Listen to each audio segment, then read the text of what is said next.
Hello guys, welcome back to my YouTube channel. So guys, manjinin web video जोङो हायना आंनि दाउखौ देखायनांगोन दा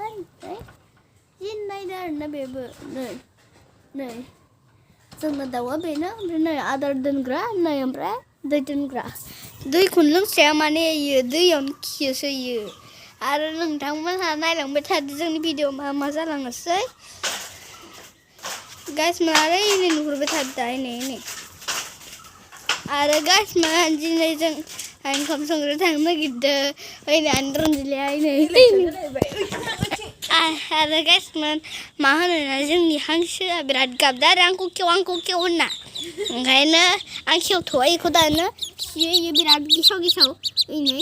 दासो एसे सिरि जाहांदों मबाइल नायनानै नै गाइस मान हाखिलायदो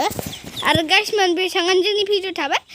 So guys, नमस्कार गावनि बे फिसा आरो किउट आखाइजों आं बायदि बिमा बिफा गावनि बिमा बिफाखौ अनोबा बे भिडिअखौ लाइक आरो साबस्क्राइब आरो शेयार आरो कमेन्ट हरदो आरोना आरो नोंथांमोनहा थान्दा दिनाव माबा गोजाङैबाबो दुगैयोबाबो नोंथांमोनहा लाइक साबस्क्राइब खालामाबा आं मिथिगोन आरोना नोंथांमोनहा माबा गोजां बोथोराव 10 दिननि उनावसो दुगैयो ओंखायनो गाइसमोन बेसांखिनियानो आंनि भिडिअ आरो गाइसमोन गावनि बिमा बिफाखौ आं बायदि अनोबा नोंथांमोनहा बे भिडिअखौ लाइक साबस्क्राइब खालामनो थांदो आरोना कमेन्ट बर्ड स' गाइस नोंथांमोननिफ्राय आङो बे भिडिअखौ देखायनाय जाबाय नमस्कार